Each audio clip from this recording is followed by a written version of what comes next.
Я без него...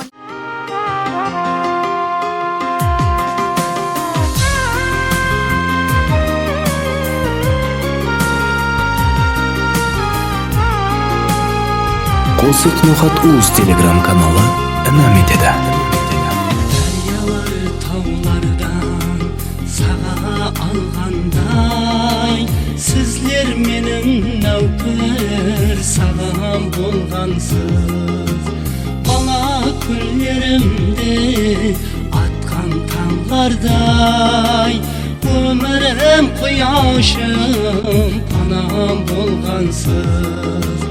Bala günlerimde atkan kanlarday, ömrüm quyoshim panam bo'lgansız.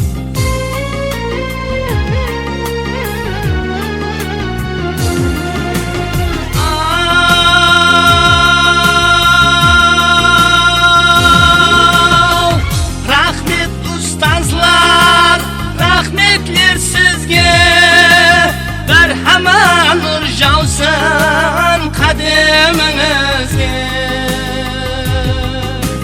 Shit jastan baslab hazir bizga. Ustoz degan ulug' inson bo'lgansiz. Shit jastan baslab hazir bizga. Ustoz degan ulug' inson bo'lgansız.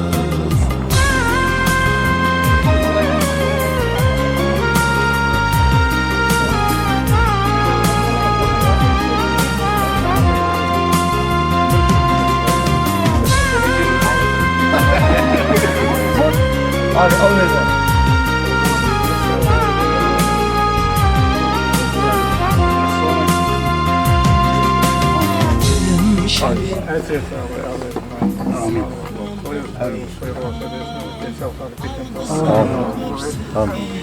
Hem amacısı. Al bombalı versin. Kalaycan sağ olun. Kuvvetli varsız var. Havuz alacaksın, kuvvetli varsız var.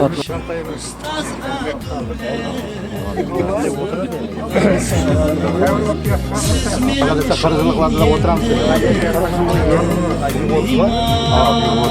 Şun ustaz adule insan bo'lgansız.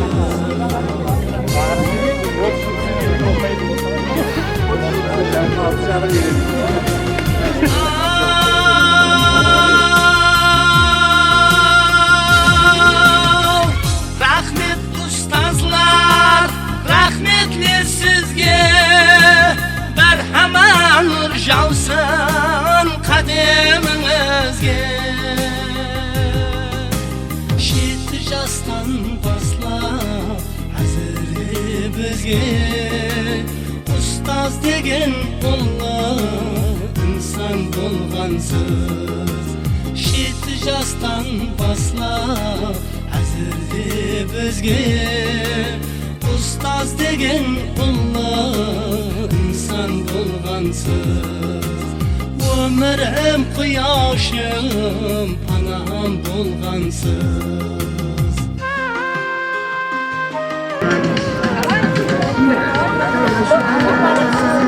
Kempir, aytmasa kempir.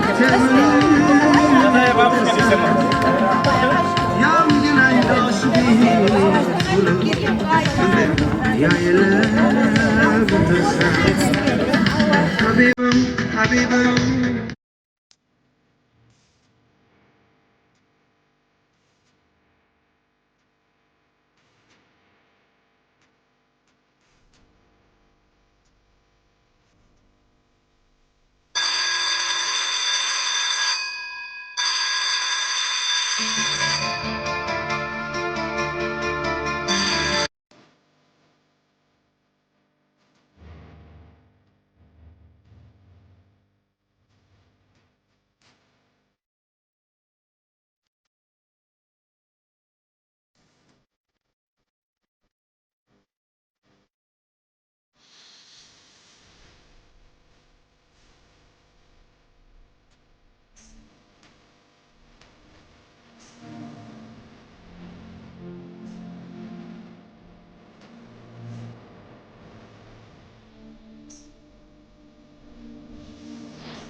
Benim masayım uzun ya.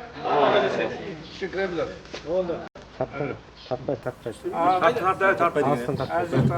Tarttı değil mi? Amin. Toylar sayıra başlıyor. Kurbalar versin. En bak yüzün sakın. Allah bugün ekmeğimizi esirtip gelvatman ekansiz, kademiz kutlu olsun. Alдағы істеріңізде жақсы табыстар болған, қыздарыңыздың аратын көрің, ектем денсаулық бергей, азмығы өмір бергей, бәріне қызықты өмір сүріп, ектеңізді бәріне еслеп, ұстаздарыңызды еслеп жүріп бергейсіз.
осы мектепте өздеріңіздің бейғам балалық шағыңызды өткердіңіз. Сол балалық шақты еске алып, көптен бері көрмеген достарыңызды көріп, қуанысып, сағынысып бір-бірімізбенен. Ондан ұстаздарымызды көріп, бүгін бір байрамлайық, тойлайық деп жәмілесіп отырған екенсіз. Лайым тойларыңыз құтты болғай, бүгінгі байрамlarыңыз құтты болғай. Өмір деген ағардария, зымырап өтіп жатыр. Сол уақытқа дейін мектепті біткергеннен кейін бір оқиық деп оқыдыңыз көпшілігіңіз. Оқып келіп жұмыс істедіңіз. Жаңа өмірге қадам қойып, тұрмыстың барлық қалмағалшылығынан көріп жатырсыздар. Үйлі болдыңыз, шаңырақлы болдыңыз, жайлы болдыңыз, бала-шағалы болдыңыз. Мінекей бүгінгі күні арадан 30 жыл деген демде зымырап келіп, ана мектепке бір өздеріміздің ойнаған жерімізді шаңғыт балалық уақытты көріп, бір ядымызға салайық деп келіп отқан екенсіздер. Рахмет. Бұндай бір шөлкімлестіру, бұндайды дидарласуды, бұндай жүрасуды шөлкімлестіру деген ансат емес. Ешқандай бұған бір күшлі ауызбіршілік керек, күшлі жәмдескерлік керек, өрден ыңға жуыру керек. Соның нәтижесінде мінекей сондай байрамға бүгінгі ұлы тойымызға жетіп жатырсыздар. Тойларға ұласа бергей, байрамға ұласа бергей. Оның өзі давам ете бергей. 35 жылдық, 40 жылдық, 50 жылдық соның әммеңіз тең тұрып, қала-шағаңызбенен, шаңырақ ағзаларыңызбенен, ұстаздарыңызбенен көріп, ұсындай дидарласып жүрмелесіп ете бергей. Әммеге және мәрте құтты болсын.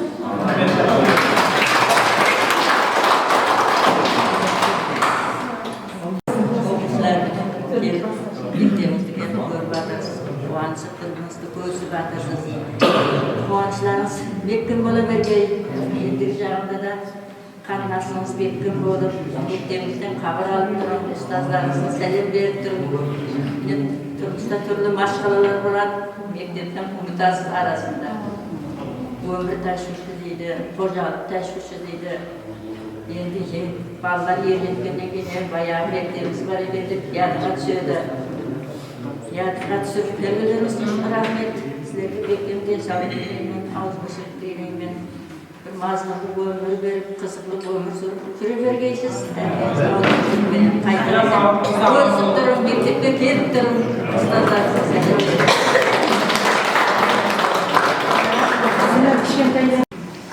36 мектепте 90 жылы оқығаннан барлық ұл-қыздар келіпті бүгін. Осы байрамдарыңыз құтлы болсын. Өмірге қойған жолдарыңыз бәлем болсын, денелеріңіз сау болсын, ойлаған армандарыңызға жетіңіз, бәріңіз шаңырақлы болып, бала-шағалы болатырсыз, сол бала-шағаңыздың рәтін көрің. Осындай мектепте естіп тұруыңызға күш қайрат тілеймін. Әмме уақытта осындай ауызбіршілікте жүре берің. Рахмет.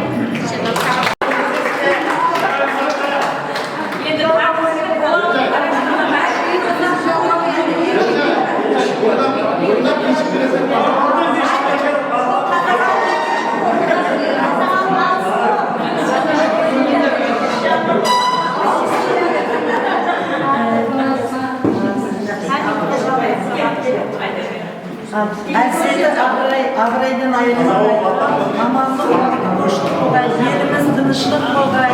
Мына бастап отырған байрамымыз оңынан келіп, бізді давам ете бергей. Қазақ ауыл дегенім бір тағай жер, оқуға кешікпей келеді. Бүгін енді бір себебі бар шығар.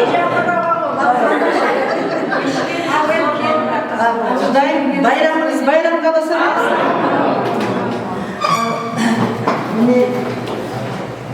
бірінші қолымызға дәптер беріп, қалем қойғаныңызларды, сіздерді бірінші қалем қойдырған мұғалімдеріңіз сонша жақсы тілектер айтып жатыр, біздер де сол тілекке қосыламыз. Сол начальный класстан бастап, әдеп орысшаны ауызша үйрендіңіз, есіңізде ме? Ауызша санап, суретлерге қарап, мынау кім, что это, кто это деп басылап, соны қайта-қайта біразларыңыз айта алмайды, бір уақытлары айтып, сондай талабан болып, жақсы үйренуге әрекет еттіңіздер. Міне енді арадан 30 жыл өтіп, еске алып, бір юбилей етіп, белгілеп жатырсыздар, күйеулеріңізге берсін, денсаулығыңыз күшті болсын, ауызбіршілігіңіз бекем болсын, барлық уақытта көз тимесін. Сол 76 жылдың қызлары, балалары сондай шаққан, елеген атаққа лайықты болып өмір сүрін. Енелеріңіздің рахатын кеңінен көріп, мына байрамыңыз байрам боласын, елі тілегі айтыла береді, көп тілегі көл болады, мысалға, көптік етпейді. Сол тілектердің бәрін есту әммеңізге бұйырсын, күйеулеріңізге берсін, аман болын. Рахмет сіздерге.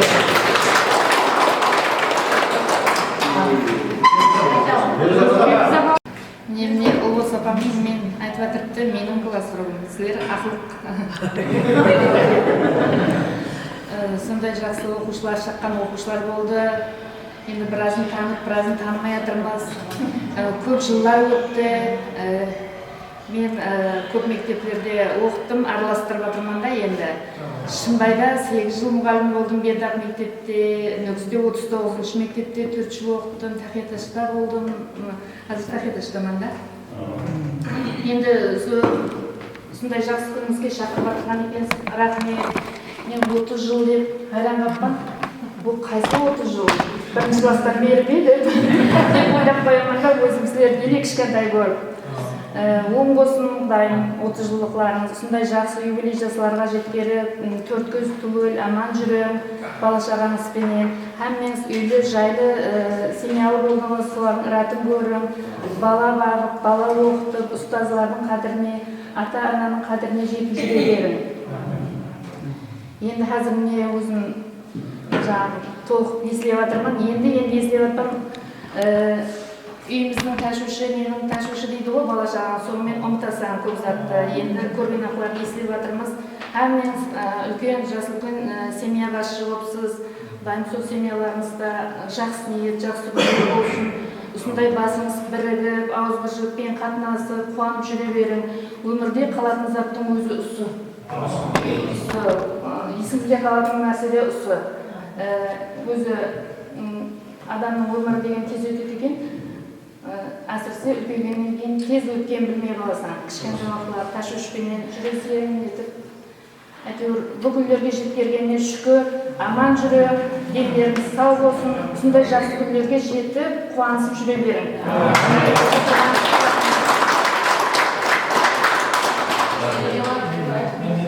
Қызыл қараға жүзіңіз бар еді, білесіз бе? Басымызға ұратын есі. Басымыз бірігіп жүрген әр. Жақсына кешемеді ме? Жақсына кешемеді. Басымыз сіздесі, басымыз сіздесі, басымыз болып. Басымыз бірігіп кетті деген. Есімдер алды да қызыл жүздеген қасы бар. Оны барып сұрайды басында.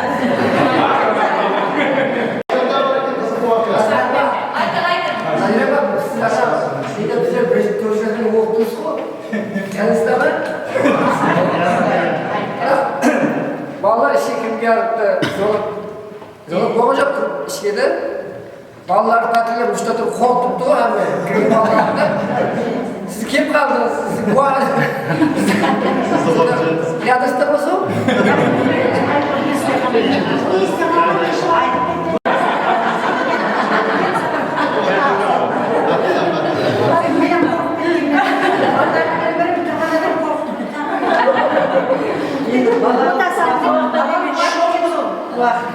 Балалықтың ең бір қызықты мәуірлер сол. Ятта балалық. Бұл біздер ұмыттық қой енді. Көп Оғанда қызықты оқи көмеді, балаларды. Атбайды ексереді. Мен атбайдым бірақ. Менің мынандай жеріне қойып кеткен екен атбайды. Менің жеріне тұрып, менің басыма құйып.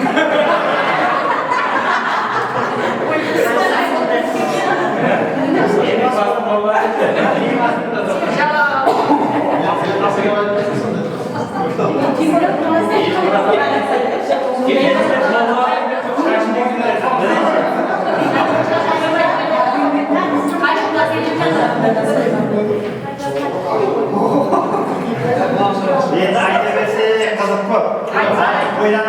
yerden çıkıp gidiyor, ayta verem. Bu da böyle sağdan aşağı kaparken de kendine ayta verem, ayta verem. Ayet ustalar görmeye şu an var.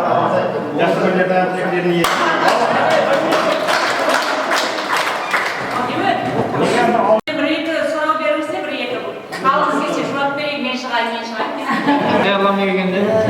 Здравствуйте. Здравствуйте. Какое домашнее задание было у нас? Вспомните. На какие вопросы отвечают существительные? Существительно отвечать на вопросы. Что? Примерами докажи. Например, школа, учителя, карта, Доска, книга, тетрадь. Примеры много, да?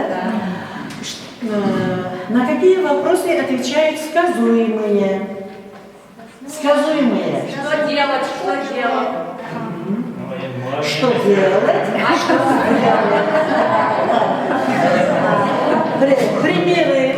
Примеры, давайте. Айтын.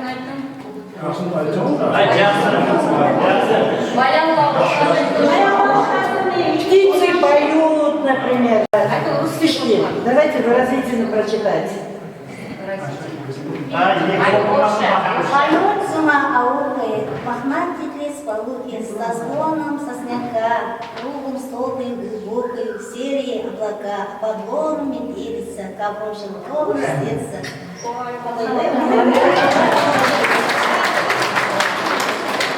Знаете, вспомним свое детство, да? Давайте жили у бабуси два веселые гуся. Один серый, другой белый, два веселых гуся. Мен бір куплет айтайын. Да, давайте. Катюша бірінші төртінші класстада ма? Көп айта беретін сол Катюшаны. Катюша, Расцветали яблони южи, плыли туманы над рекой. Выходила на берег Катюша, на высокий берег над рекой. Выходила на берег Катюша, на высокий берег над рекой. Выходила, песню наводила, про степного сизого орла, про того, которого любила, про того, чьи письма берегла, про того, которого любила, про того, чьи письма берегла.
Aziz yerim, ulug' yerim, aziz oğul. Assalomu alaykum aziz ustozlarim. Mine bugun aradan bir qancha vaqt o'tib, ya'ni bu sanani juda aradan ko'p vaqt o'tib keligi bizlarga o'kinchli, sababi aradan 30 yil o'tibdi yilning arasida. Bizlar qanot qo'llab shu maktabga hammamiz 1-klassdan 11-klass bitkelaman degancha Aziz ustozlar, sizlerden zor bilim aldık, ta'lim aldık. Sizlerden hamisha o'sha yerda qanot bo'lib kelib ketgandan keyin ham sizlarning barliq nasihatlaringizga bergan saboqlaringiz bizlar uchun umr yo'limizda ulkan saboq bo'ldi. Bizlar buni uchun 1993 yili Usul mektebida bitiruvchi oldimizda ta'sib etamiz. Sebebi bizlar bu mektebga 48, yani 7 şahs ve 20'ye yakın okuşlar, 22 okuşu kanat olmak, ömür yoluna özlerimiz kettik. Bu yerde bizlerin aziz ustazlarımız oturdu. Bugünkü uçurasından en başlı maksat bizler klaslaslarımızda birbirimizni ko'rib qana qo'ymaymiz. Bunlar başlı maksat usul yerda bizlarga ta'lim bergan, zo'r saboq bergan aziz ustozlar sizlar bilan diydor ko'rishib edi. Mine aradan shuncha vaqt o'tibdi. Umr albatta bizlarning yuzimizga o'zgarib izn qoldiradi. Ko'pchiligimiz jasi ulkan bo'lganmiz, ko'pchiligimiz o'qinishlisi aramizda aziz muallimlarimiz yo'q. Buni kerak qayg'u bilan eslab o'tib o'rni deb o'ylayman. Hammangiz bugungi uchrashuvga xush kelibsizlar, shunday hurmatli. Hurmatli ustozlar, sizlarning ruxsatingiz bilan bugungi 30 yillik merikamizni, ya'ni diydor ko'rsin merikamizni boshlashga ruxsat bering sizlar.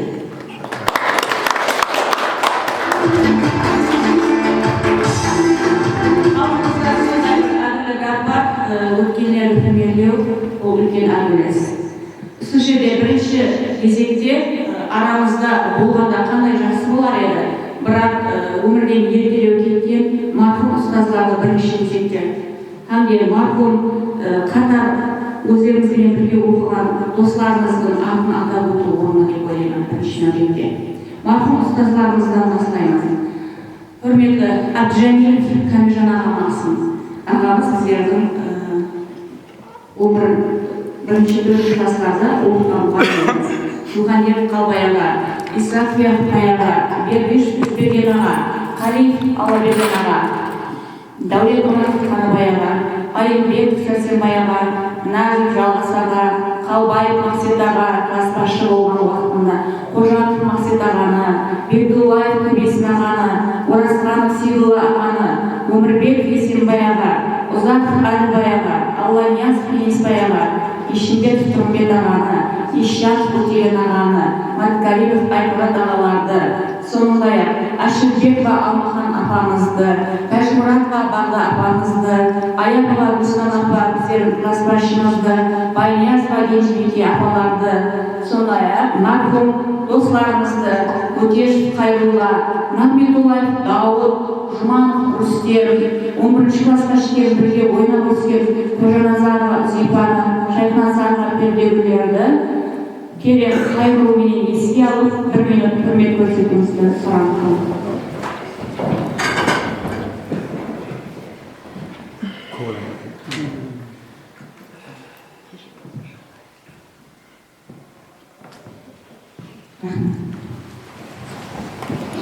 Олардың жайлары жәннетте болсын, топырақтары топқа болсын. Сол жерде мақтаныш менен тілге алғымыз керек.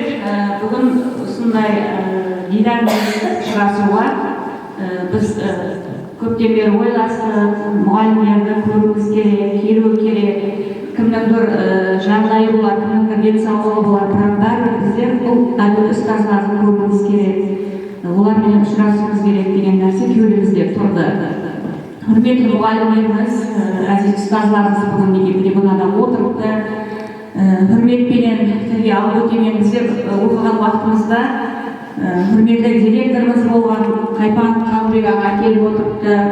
Сейіт Жұмабай аға келіп өмір сабақтарын берді. Тек қана Қарақалпақ тілі әдебиетінен оқытумен біргелікте Жұмабай ағадан көп өмір сабақтарын алдым. Ол кісінің үгіт насихаттары қазір кешеге біздердің янымызда. Үбіниязова Назира апа бастауыш класс мұғалімі келіп отырыпты. Һәм мен әлсе 1-4 класс мұғалімдеріне байланысты себебі біздерді қиын қыстау жолдарда қиыншылық жазуды білмей ұшыны сынап білмейтін уақытларымыздан біздерді жолға 4-ші класстан 5-ші классқа ұзатып салады.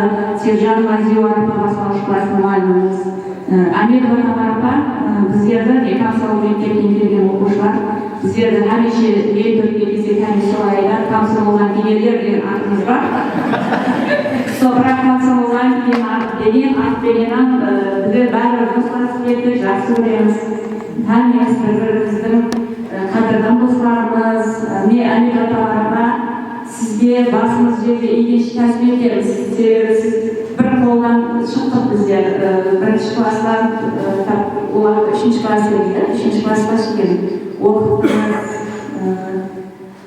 Сіздің шәкірттеріңіз кім болған жоқ, жақсы оқушыларымыз шешіміз шықты бүгінгі күнде сізге әлейше рахмет айтып өтеміз. Бекнияз облысына да русский мұғаліміміз болды уақытында жаңарақта. Көп жақсы сабақ өтті, естіліп жатырмыз, рахмет айтамыз. Сол жерде мен өзімнің сөзімді бір әлі қосып мен бастамашыма бір әлі сөйлестім. Ұстаз hamisha ардақталып келген. Ол мәлі жас болсын қартайған уақытында да біз үшін hamisha ұстаз мектептен қанша жырақлассақ та 10 жыл осы жерде оқып кеткеннен кейін біздер 25 май күні қолымызға жаңағы экзаменіміздің листімізді алып, оны болғаннан кейін аттестаттарымызды алып, жуырып қоштасып, қуанып кете бергенбіз. Бірақ біздер бітіп келгенімізге мұғалімдер қуанған, бірақ бәрі біздер уақыт өтуменен әзіз мұғалімдер сіздерді сағынамыз. Ұстаз хақында сөз кетсе, телевизорларда ұстаз хақында көп сөйлейміз, телевизор арқылы, басқа телевизорда бұл передачаларды көреміз. Ұстаз хақында айтылса, әлбетте бірінші болып әзіз ұстаздар, сіздерді біздер ятымызға аламыздар. Ұмытып кетті деп ойламаймын. Ұстазым деп жасылар арқа сүйеген. Алдыңызда ақ басымды иемен, келешектің гүлшанына гүл еккен мен мұғалім деген халықты сүйемін деп айтып өткен Өзбекстан қаһарманы, Өзбекстан Қазақстан халық шайыры Ибраһим Юсупов. Сол айтқанындай біздер сіздердің алдыңызда қазір жасымыз 40-тан өткен, 50-ге шамаласқан үлкен бір семьяның басшылары, аналары болсақ та, сіздердің алдыңызда қазір елі қорқамыз, сабақ сұрағанда дірілдеп қалып тұрған ақ басымызды иеміз. Жасымыз 50-ге келсе де сіздердің алдыңызда оқушымыз еді. Hamisha sizler bizlerдің ардағымыздасыз, құрметті ұстаздарым.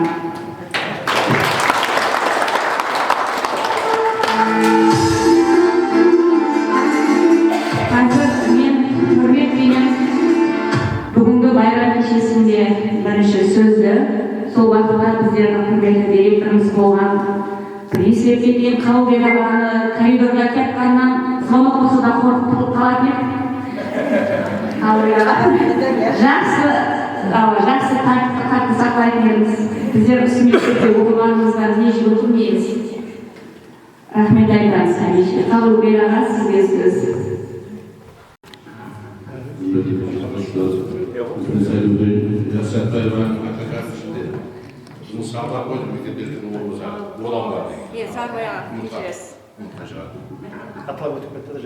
Бүгін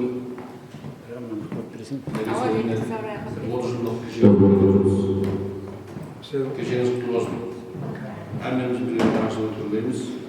Сіздердің мектепті ұмытпай кеткенінің өзі төбеміз көкөліктер басында. Қағаз жағынан бала шағаңызбен амандық болып, жақсы еліңіз көп болып, тойдарыңыз көп болсын.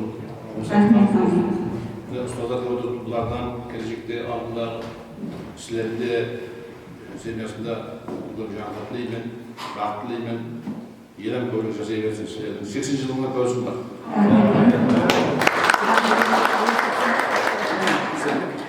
Жаңа Лекес Сауырбай ағаны мен атап кеткен себебі мен уже көп оқи бергеннен бе менің зрением төмендегеннен содан алғасып өтіп кеткен. Әзіргі сөзді Сауырбай аға сізге бермекшімін. Сауырбай аға уақытында сондай жақсы заң директор болды. арасында да жүре тәртіпті қалыптастырады. Сонда расписаниені біледі, сонда да коридорға шығып тәртіпсіз қыла берген қой, Сарыбайға келді десе, сол классымыз бар болмаса басқа коридордан қамтың артына осылай кіріп қайтып Сарыбайға өтіп кеткеніне шығатын еді. Бұның қажеті сол тәртіп сақтаған себебінен Сарыбайға. Hürmetli ustalar, hürmetli okuşlarımız, bulunup mektepte ustalarımızı esir alıp mektepte görevde inşallah anlayabiliriz. Ustalarımızı sakalıp kelgen görüşler ne Serdar Peker özündeki 30 yıl olan şu arada bir konuştuğumuzda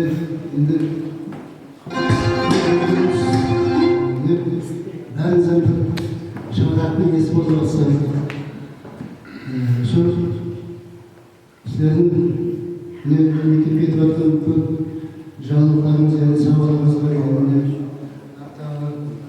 aklımızda var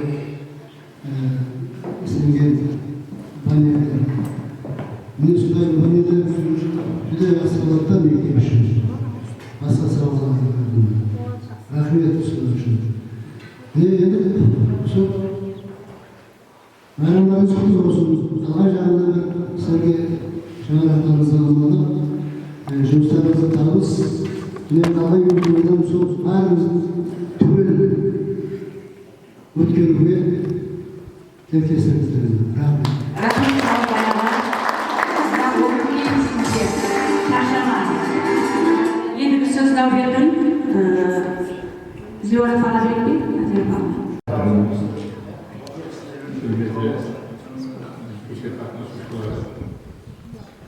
Mektemizde bütün kumanış, bu adamda. 30 yıl diyen bir adam düşkün bulunmuyor. Aradım sen ortası tutsun Resulatımızda sorumluyor. En son belli 30 yıl olsun içinde her kaysınızda oturup kız buluşu her gün görevleri ensilerge konuşan aramızda analık, sağlık, yüzlerimizden kurgu ayrılmasın. Yani zaman konusunda olsun. Teşekkür ederim. Rahmetle. Hemşire aslında sağlıklayız, davranmalısınız. 35-40 yıllarda da sizi görmeyiniz hemşire.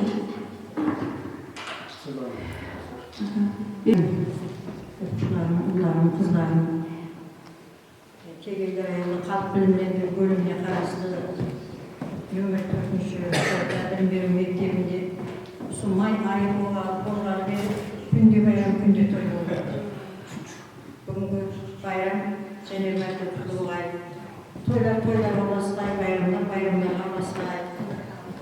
Özlerimizin bağlılık davamızda işte oynayıp özgün şantıtıp, halkın şanına, torlarına kıllanıp şantıtıp, oynayıp özgün yerlerimizi göreyim deyip sağlanıp Öncülgen dostlarımızı göreyim deyip terbiye algan ana mektepti göreyim, mekteptin жаңалықтарын естейік, көрейік деп ұстаздарымызға сәлем берейік деп яндап келген екенсіздер. Көп рахмет. Бұл өмір деген жаңада айтып жатырмыз Ағардария. Демде зымырап өтіп кетіп барады. Осы мектепке бастап келген уақытында мысалға 93 жылы келген болсаңыз, 83 жыл мектепке бірінші қадам қойып келген уақытында осы мектепті қашан біткереміз, қашан үлгереміз деп ойлайды оқушылар. Бізде қашан адам үлкен балалардай, қызлардай студент боламыз. Ямаса мектептен ұшып басқа үлкен қарлығаштардай болып, неге сондай қай уақытта боламыз деп ойлайды. Әрменің басына өткен нәрсе. Мінекей 93 жылы үшінші мектепті біткендіңіз, қанат қолдар ұшып, әрқайсыңыз әрқилы тарауға оқуға өттіңіз, оқыдыңыз, келдіңіз, айырмаларыңыз өндірісте үстіліп алдыңыз.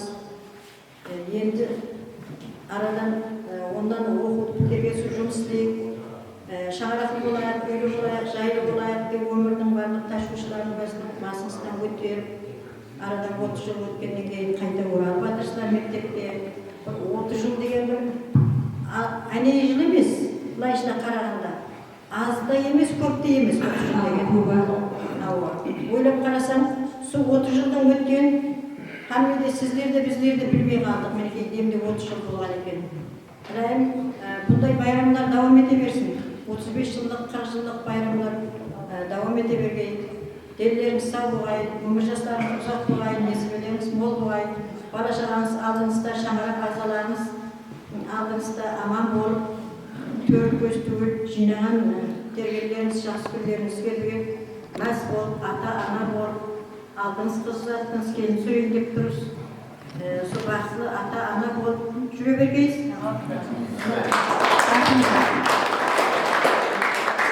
Сол неге ұстазларды көрейін, бір сәлем берейін деп сыйлап келгендерің үшін және білмәлге көп рахмет айтамын. Шайырлар тілімен айтқанда айтады ғой. Бір күн ол да қарыр, ол да қартая, бір кездегі ұстазыңды ұмытпа деген шайырдың қосықтары бар ғой, сондай қатарлар бар ғой. Рахмет айтамын және білмәлде сіздерге 30 жылдан кейін келіп сәлем беріп, дидар несіп етіп жатқандарыңызға. Құтты болсын тойларыңыз. Рахмет ұста. Рахмет. Сыйлата. Батастырыңызды көріп, қуаныштарыңыз көп болғай. Байрамдарыңыз байрам боласай. Әңгіме суаққа жібен қожалықты жүрдіңіз, жұмысты жүрдіңіз. Бір-біріңізді көре алмай жүрдіңіз. Дидар несібет көрісіп жатырсыз. Қуанышыңыз қуанышқа бассын. Әрбеңізге беккен денсаулығын ойлен, жұмыстарыңызда табыс болсын, қызларыңыздың іратын көрін, қызығын көрін, беккен денсаулықпен ұшырасып жүре бергейсіз. Ұстаздарыңызды көруге келген екенсіз, ана мектебіңізді көруге келген екенсіз. Бәріме келіп, сәлем беріп, көрісіп тұрғайсыз, әңгіме анау болайын. Рахмет, жоғарыға беккен денсаулық тілеймін сізге, Аметова Тамарата сөзсіз деймін атанша. 30 жылдық кешеңізге жиналып отырғаныңыз, кешеңізге құттықтаймын.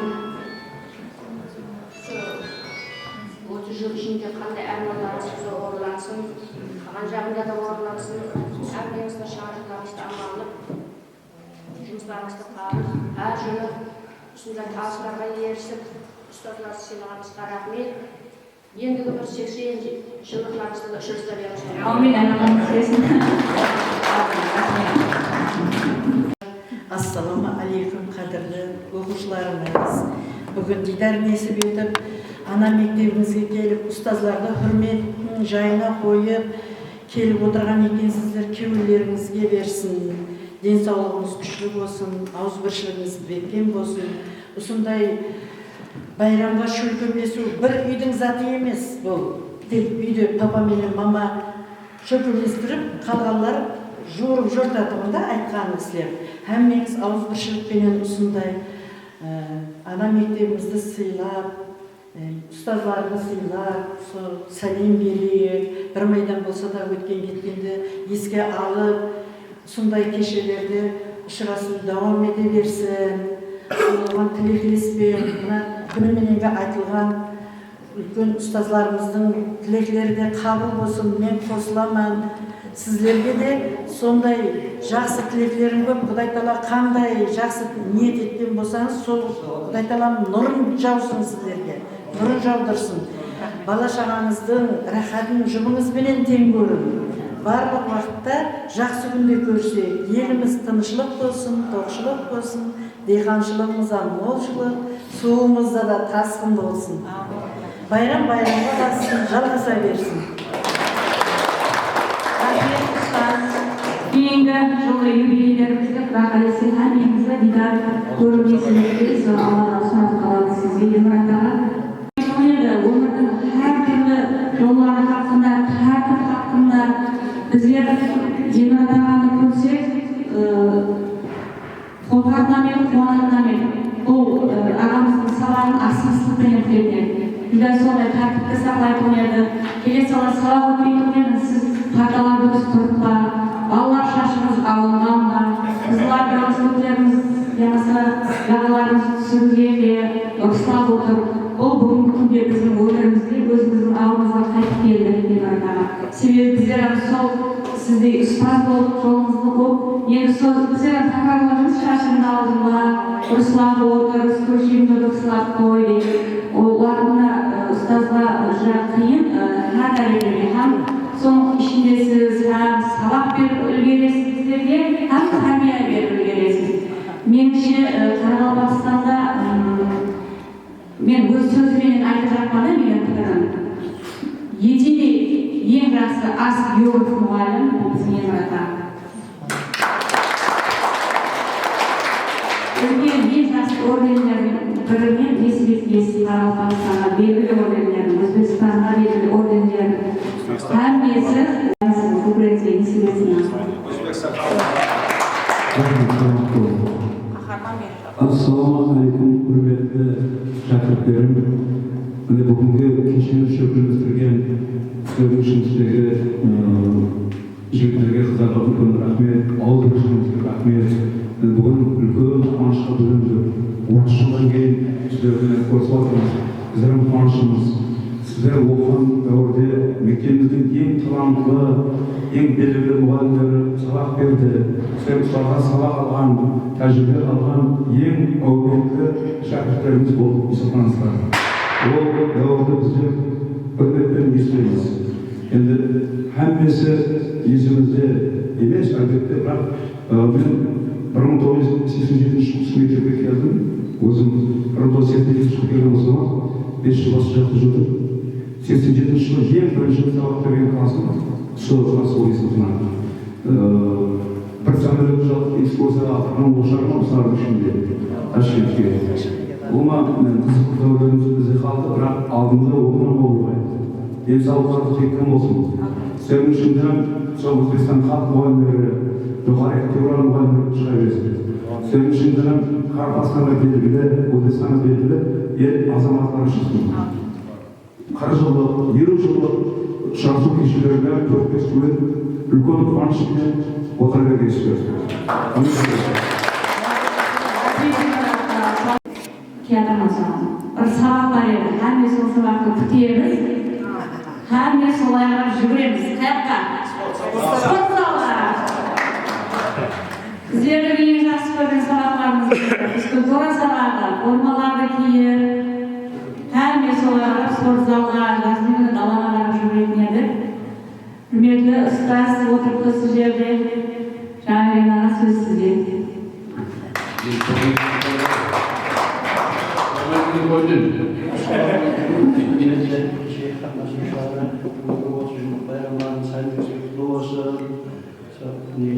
Если ustazlarga, mungkin ustazlarga rahmat, nariga paydakilaringizga, ba'zilariga rahmat, cho'kilmasiga, bolalarga, qizlarga, ba'zilariga rahmat. Yetkiliklarga deb aytib endi hamma qiziqadi. Insonlar to'shada ketib qolgan bu, va kishiligiga keldi. Endi o'qishlar aytadi. Men shunga borganda nega bilishini, va kishini sababga keladi. Endi hamma qiziq kutib o'tiradi. So'rayotganda nega o'qishlarni yaxshilab aqardi. Сөйтіп ойнады, ішті. Ойнаватыр bizim balalar jurnalda içti. Sonra bir vakit oynamak yaşını ben içtim var dedi. Sizler dediler, çıkarın, zorlu işti çıkarın. Muğayman olabilirsiniz. Olar benim 11'lik yüzük var. Sürekli iki boksar koşu oynadı. Sürekli uçup ettik bizde. Hayran kaldı sonra. Hayran kaldı. Mektep'in boksarını olar 6 yüzük oynadı. Hayran kaldı. Peki sonra şarkının Ayça'nın odasını bir Ayça'nın inşallah olmayı istiyorlar. Ama isteyişine bırakıyla benim izimde devamlı. Şarkısı. Sportlarımızı yetkizip şahane edildi. Genel olarak boşluğun bayramlarımızda bu boşluğun bakımı olduklarımızı bilen bu boşlarımızı kim gördüğü için şumsarımıza taşkın tavsiye edildi. Rahmet edildi. Sağlık iyiyim sizce. Biraz daha sizce söz verdim. Klub olmanız olsa, eski tutumumuz olsa. Tanız, жаңағы ата-аналарыңыз бәрі ауылдастарым. Сондай жақсы жерде өстіңіз, жақсы ауылда, жақсы мектепте біткердіңіз. Həmmeniz осы 30 жылдық юбилейіңізбен құттықтаймын. Сондай жақсы юбилейлерге жетіп жүре берің. бала-шағаңыз менен аман болдың, ұстазларыңызды еслеп, аман жүрің. Дайым осындай жақсы күнге һәм мені теңдей төрт көз түгел жеткере берсін, денлеріңіз сау, өмірлеріңіз болсын. Ұстазларыңызды еслеп жүру несіп етсін. Жақсы болып жүрің, не дейміз енді? Өзімнің ауылым, өзім айырылып. Мектебімізде ұстазым отырды, біздер осы жерде білген сабақ алып, өмірдегі мен осы мектептегі ең жақсы көрген ұстаздарымның бірі, әңгімесін жақсы көремін, бірақ осы Қарақалпақ әдебиеті пәнінде жақсы көріп оқыдым. Жұмабай ағаның шәкіртімен де өзім хәмеше сіздің бірінші ұстазыңыз кім деген уақытта хәмеше Жұмабай аға сіздің атыңызды тілімізден қоймаймыз. Себебі бір мақтанышлы нәрсе бүгінгі күндерде мысалы пән олимпиадалары уақыт көпшілік сол репетиторға таярланып жұқарғы орындарда зорға кірмаған уақытта біздің мектебімізден шыққан біздің сол 93 жылғы бітірушілердің ішінде көпшілігіміз ешқандай репетиторға қатынамастан сол Жұмабай ағаның берген сабағының арқасында бюджетті оқуға келдік. Біздер 24 оқушы бірінші курспен кірген болса, 9-шы болып кірдім мен солардың арасында. Сол уақытта мен сәуірде сұрап тұрды да, университетте оқыған уақытында ұстазыңыз кім, қайсы мектептен оқуға шықтыңыз деген уақытта мен сол Кенелі районында нөмір 4-ші Ленин атындағы мектепте оқыдым десеңіз, Кенеліден жақсы ұстаздар бар. Біздердің группамыздың көпшілігі Кенелі районынан оқыды. Мен бұны мақтанышпен айту керек, себебі бұл ұстазлардың әлбетте біздерге берген сабағының арқасында табыстарға ерісіңіздің. Қазір сол сіздердің аттарыңызды еледе айтамыз, өмірде үлкен ұстаз болдық өздеріңіздерге институтта сабақ берді. Қазір уақытта Райымсу атындағы мектепте, Дөрекішілік мектебінде істеп атырған Дөрекішілік мектебі бұл үлкен президентіміздің ашқан. Сол жерде қанилік пәндері, яғни Қарақалпақ әдебиеті, инглиз тілі пәндерінен директор орынбасары болып істеп атырған. Бұл қуанышлы осы мектепте болып шыққан оқушылар. Бұл жерде көпшілік оқушылар жоғары оқу орындарында оқып шықты. Кімі медик болды, кімі биолог болды, кімі осы мектепте мұғалім екенін жайлы ұстымыз. Мен ұстаздан кейінгі ұстаз, шәкірттен кейінгі шәкірт сапында институтта істеп жүргенімде бір оқушы алдыма келді, жүгіріп барып сіздің жүзіңізді танытып барып білемісіз бе? Ауа мен қарасам, бүгінгі осы мектептің директоры дәрежесіне жетіспес, менің институтта оқыдым, Байрам Өтемұратов айтпашынан. Институтта оқыды, факультетінде оқыды, тарих факультетінде оқыды, жақсы оқыды. Қуандым, мен ауылымның баласы деп қуанатып едім, қазір бүгінгі күні мақтанышпен айтамын, директор дәрежесіне жетіп отырды. Жай үлкен атақтарға еріспесек, ұстазлардың жолын бермейді. Сізге көбірегіңіз ордендерге тола берсін. Сіздің де шағатыға шәкірттеріңіз дүнияға белгілі мәлімдесін һәме біздерді бозып кетсін олар. Сол қуанып жүргеніміз алдымызда аман болғайсың. Байрам, сізге сөз бермекшіміз. Ассалаумағалейкум, құрметті ұстаздар. Ассалаумағалейкум, құрметті ұстаздар, құрметті мектеп келушілеріне. 20 майдан басы мектебімізде үлкен қуаныш, яғни 20 жыл, 25 жылы, 40 жыл бүгін мектебімізде мектеп бітірушілердің жылы байрам кешесі өткен уақытта осы байраммен барлық келушілерді, сіздерді шын жүрегімнен құттықтаймын. Жұмыстарыңызда тасқын табыстар, өздеріңізге берекелі денсаулық тілеймін. Ақиқатында айтып жатырмын, республикаға белгілі мектеп, бұл қазіргі уақытта бұл сіз айтып жатырмын, расында республикаға белгілі мектеп, қазір республикада орны кіреулі мектеп, ұстаздардың жолында мен қазір өзімізде мұғалімдер бар, ұстаздар бар, тәжірибелі мұғалімдер бар, бұлардың істеген давам етіп қазіргі күндерде мінекей пәндер олимпиадасы, басқа да көп командаларымыз спорт жарыстарында да оқушыларымыз жақсы нәтижелерге ерісіп келдік. Яғни мінекей бұлардың ішінде өздеріңіздің мінекей аймағыңыздан перзенттеріңіз бар, осы мектепте білім алып, тәрбие алып жатыпты. Енді мінекей сіздерге және мәртебе бүгінгі 30 жылдық байрамымыз құтты өмірлік болсын. Сіздерге бекем денсаулық тілеймін, жұмыстарыңызды тасқын табыстар. Мінекей ұстаздарымызға да бекем денсаулық тілеймін, мінекей қымбатты уақытын бөліп келіп мінекей сіздерге ұзақ өмір тілеймін. Сол мінекей шәкірттеріңіз сіздерге мектептен жақсы оқушыларды даярлап, неге сол оқушылар саған оқушылар тәрбиелеміз деп ойлаймын. Және бір нәрсе неге мектебімізге берген сауалдарыңызды неге мектеп жамағат атынан һәм қалай берсе өзінің атынан сіздерге көп рахмет айтамын. Minnettarchilik bildirdim. Hammangizga rahmat. Bizim medyamizning ati, dati, respublikaga tarqalaversin, respublikалық olimpiadalarda, tanlovlarda o'rinlar olaversin, bizlar o'rnini quvonib yuraylik.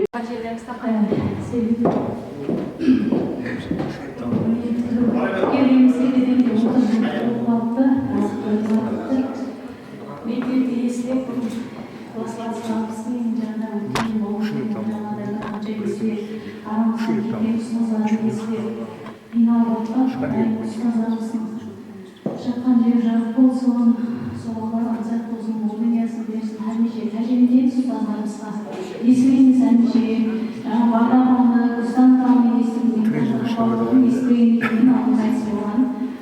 Классластарында әрмеше ұстаздарымыз мен алған тәрбияны бөлмеге алған алда айтып өмірімізде ешқашан түсіндірмей жаңағыдарымызға құдайым әрмеше жақсы біледі ұшырасты әрмемізге несіп етсін Сілеп атаған жұмыс қазір уақытта келген арай мұхайымдарында аяғымызға белсендісі болып сілеп ататқан Шаңардыман, Құдайға төрт перзентім бар, алдында перзентім магистратурада болып Ататтық университетте, кейін университетте, кейін медициналық мектепте әмме қызлардың көріп қуанып атырмын.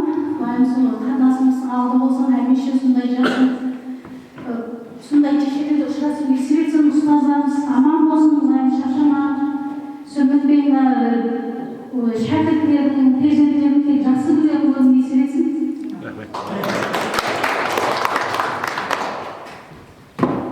Ассалаумағалейкум. Бүгінгі 30 жылдық қуанышымызға келген барша әзиз ұстаздарым, достарым, бүгінгі мектепті бітіргеніңізге 30 жыл, 30 күндей болып өтіп кетті мен үшін. Сонымен 30 жыл өтіп кеткен, мен қазір теміржолда істеп жатырмын, класстастарым көптеген нәрсе жақсы істеп жатырмын. Сол сіздердің берген білімдеріңіз, соғысы алған 3-4 жерінде қазір асқатыла тұрды. 3-4 болсаған жақсы ұстазларға рахмет деген көптеген нелер алдық. Ұстазларға рахмет деп. Сол сіздердің берген білімдеріңіз. Сол достарыма да әмесіне 30 жылдық, 40 жылдық, 50 жылдықтардан келіп, мен ұстазларға сәлем беріп, рахметтерін айтып, әммеге несіп етсін. Сол әммеңізге рахмет. Әртүрлі жақсы күндерді көрсетейін. Ассалаумағалейкум. Қадырдан әзиз ұстазлары, қадырдан класстастары. Міне бәрішіміз үшін қуанышты дидарласу бүгін 30 жылдық байрамымыз. Мұғалімдерімізді, ұстаздарымызды естіп келіп жатырмыз. Қалемдерімізге гүл бітсін, келуіміздің алды болсын. Ұстаздарымызға рахмет, денсаулықтарыңыз келген болсын. Келген 50 жылдарымызға, 60 жылдарымызға, 70 жылдарымызға келген уақытымызда осындай болып төрт көз туып алдымызда отырып, біздерге нәсихаттарыңызды беріп, ақылдарыңызды беріп, соған жеткеріп, әрбірімізді қуанышты күндерге жеткерсін. Балалық дәуірімізді есеп жатырмыз, Қабылбек аға. Ұсан апаның мен бір болып мен кеттім. Қандай жақсы ұстаз екен. Біздерге сондай жан күйдіріп, сабақ беріп, енді сол нәрсе біздер өзімізді алдымызға келіп қамыстық бос ұстасам қолымды қияды. Біздерді қатты болып менен қосылап, осы дәрежеге жеткерген балаларымызға да сол тәрбияны беріп, солардың арқасында беріп бармыз. Ұстаздарымызды алған тәрбиясын өзіміздің бесіктемізге жеткеріп бармыз, өзіміздің шәкірттерімізге жеткеріп бармыз. Қазіргі күні мен Шымбайғанның халық өнерлері бөлімінің 19 салы мектебінде 25 жылдан бері мұғалім болып істеп келаттан, бірақ осы дәуірге жеткен жетіскерлердің әрмесі ұстаздарының арқасында деп ойлаймын. Әмеше сау болың, аман болың, жақсы күндерді көріп несіп етсін. Енді тоқтаулар болар еді, бірақ біздер ұстаздарды шаршатып қоймайық. Мектебімізде ұстаздарды көріп едік, сонымен бірге біздер бос келмедік. Бүгін ұстаздарымызға мектебімізге, қадырдан мектебімізге атаған сауаларымыз бар. Басымызға ержігерлер келіп солар тапсыруға рұқсат бересіз, құрметті ұстаздарымыз. жайлар жәнеке болсын, атаға салғыларымыз. Динарға апар берсіңіз. Назира апарымыз сізге апар берсіңіз.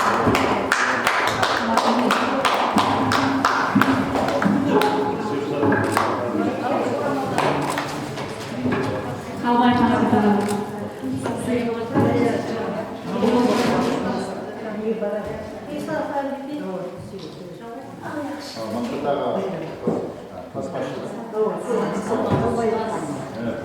Енді қалған сауалар өзгеріс біліп апарып беремін.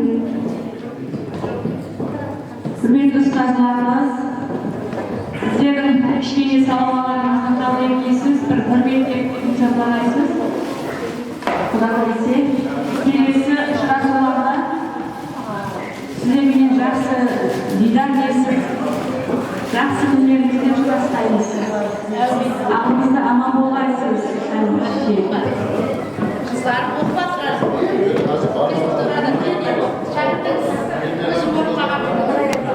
Келмеген ұстазларға беріп жайлы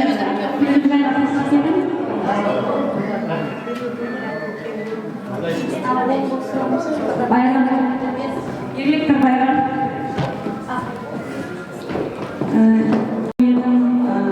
Құрбан Баян. Мына жерде жырапа қыздар ұстазлар еді, Гүлжазбек Айшасындары. Кітапты күнде 2 кітап әкетемін, 2 күнде әдіс бере беремін да. Кітаптардың бәрін оқып болса бір жырапа айтады. Сүлбия есімі қандай кітап беремін деп ағым болып қолына кітабын жазып болады деп айтты. Сол дәпер яғында мектеп кітапханасында жаңадан жаңа кітаптар көп болу керек. Мен өзімнің есабымнан бүгінгі мектебімізде ең жақсы һәм ең соңғы жаңалықтар болған кітаплар топтамынан келіп өзімнің атымнан сол кітапқа алады деп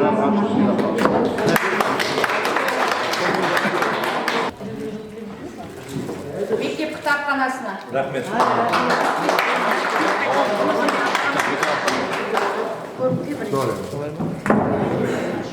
Сонымен бірге Байрам біздердің ізбасарларымыз, жетекшілер, қызлардар, сіздеріміз бар. Осы мектептің ең жақсы үлгілі оқушысына атаған сауал бар еді, соны беруге рұқсат беріңіз.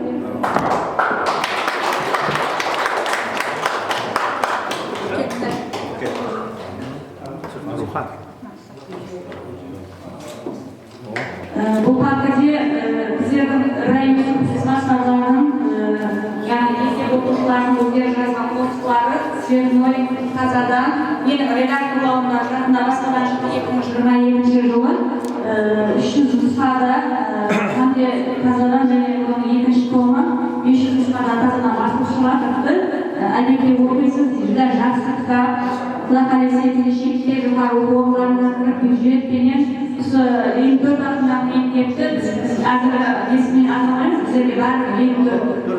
Көстеместе біздер сол 54 деп айта бересіз, айта бересіз.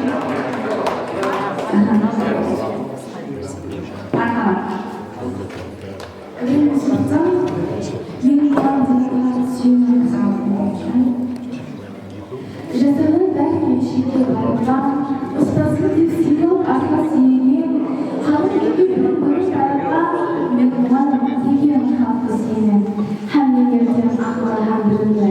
Ең дәстеп сөйтеген жүрек жолыңды, одан да көзге қойып болды, мен оған деген хақты сенен. Ұстазымен егерсіз етпеген, үлгін мектеп елмен кетпеген, науайға жаңа қылып болса да, жәндің алдынан сөйлеген, білімді ең санасы бар, көзі бар. Осы дүние арасында өзі бар, бір хәліп үйреткен ұстазға 40 жыл қызмет деген халықтың сөзі бар. Білімді ел, озар дейді қалайыз. Бұл маңға бәрі сәбіт олайы, бізге сондай таңсынған не бар, беруі алады, деуге алайыз.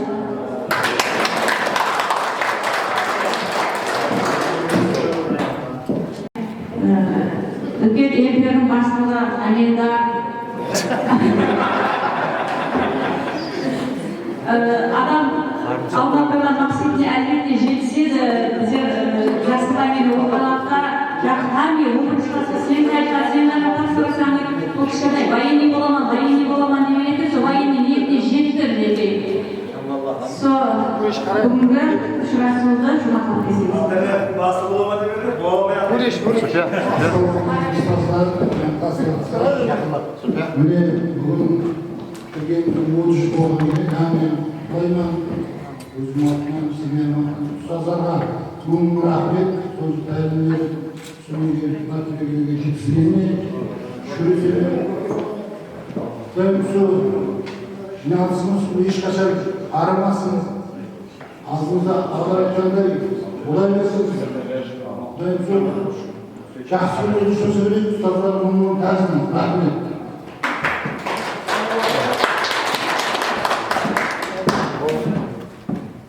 Rahmet.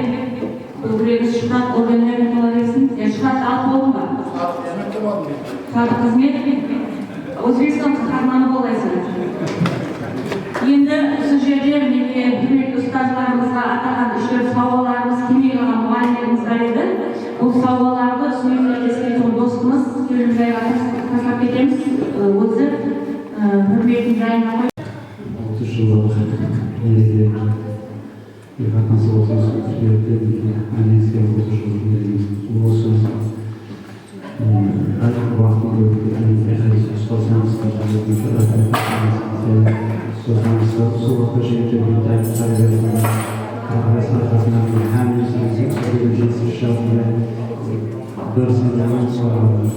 karşılıklı olarak uzun yıllar suatın arkasında, arkasının arkasında, sözleri arkasının arkasında, sonuçlarına çünkü İsrail'den sonra karşımızda ülkemiz yine de birçok mahrum olsun, Ağustos, Anadolu, aslında 30 milyon, 45 yıl İstanbul'daki Ağustos'ta insanımız bir bu görsebiliriz.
Assalomu alaykum. Bugun bayram kechasida jinogan ustozlar.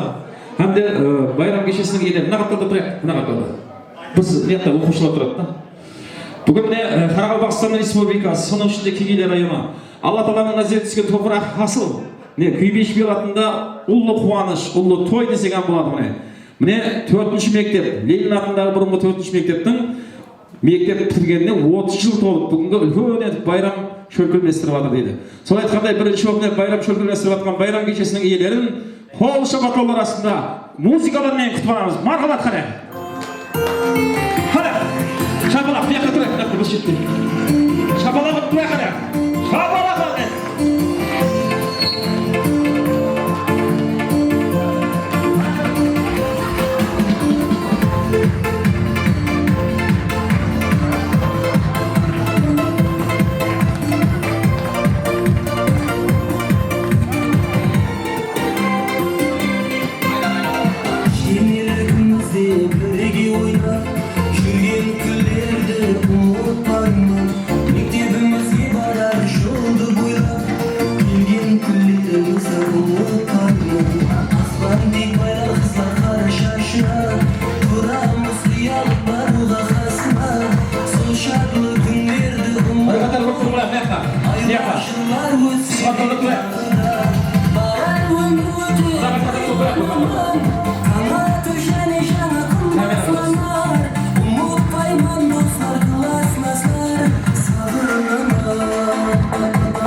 Және ümmetlerine bayramı bastırmasınlar olsun.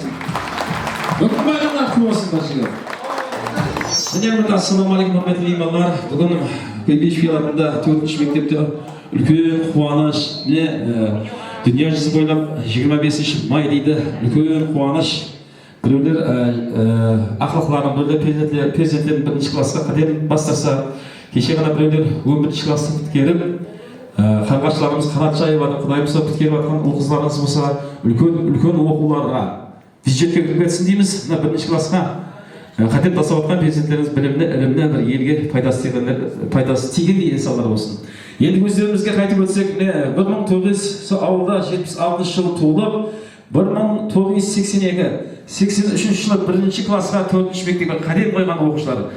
Соны оқу дәргайын табысты, жақсы бағалармен 1992-93 жылы 11. класс келіп, арадан 30 жыл өтіп, 2023 жылы 30 жылдан кейін дидар көрейік, оқыған ана мектебімізге сәлем берейік, ұстаздарымызды көрейік дегенде оқушылар, бүгінгі байрамдар сіздерге де құтты мұбарак болсын дейміз. 30 жылдық байрамымыз әлем 40 жыл, 50 жылдан сіздерді көрсе берін дейміз. Енді құрметті меймандар, енді бұл күндерге жеткеннен бар, жетпегеннен бар. Сол айтқандай бұл күндерге жете алмаған жерде рухы шат болсын деп ұстаздарымыз, бірқатар класстас достарымыз бар екен, атын айтып өтеміз. 1 минут, 2 минут ятырғалы өтейік, бастамастан бола ма? Сол мектепте оқытқан жерде классы өгі, солай емес пе? Сұлқабдер кім еді? Қалбай ағамыз. Ой, бұл мына жағы жазып отырған. Қалбай Мақсат ағамыз дейді, солай ма? Аяқпа Гүлістан ұстаздарымыздың ұрық шат болсын ағайындар, қалай берді класстас достарымыз бір қайтара айтып өтсек, Өтешев Қайрулла дейді, Нағметуллаев Дауыт, Жұманов, Рүстем, Қожынызарова, Үзипа, Шерназарова, Пердегүл, Атлы, марқұм ұстаздарымызды, хамде достарымызды құрметтеп қалайық.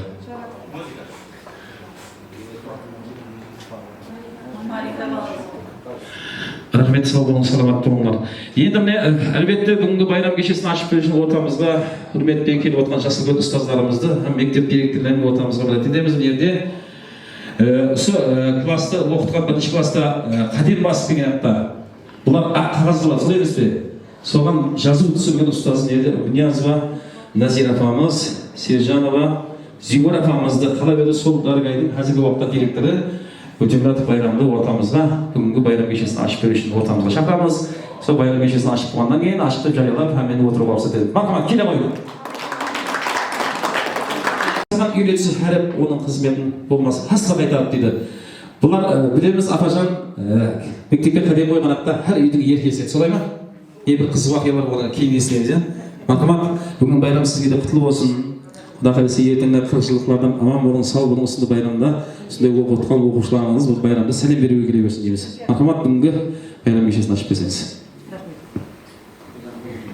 Және өрмәте, ассаламу алейкум. Ұлларым, қызларым, мектеп жәмәті, қонақлар. Бүгінгі күні біздің нөмірі 4-ші мектепте үлкен байрам, үлкен ұлы той болып атырыпты. Май айы басыланғалы бері күнде той, күнде байрам болып атыр.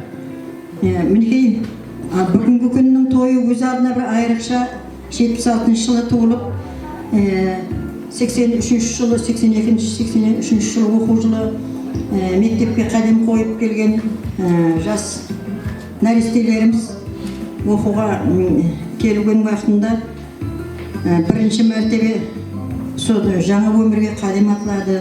Олар 10 жыл білім алды, тәлім алды, тәрбие алды.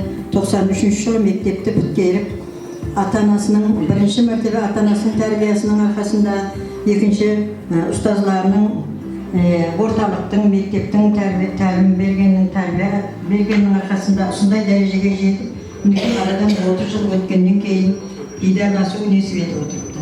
Бұндай дидарласуды шөлкімлестірген қызларға, жігітлерге рахметлер айтамын.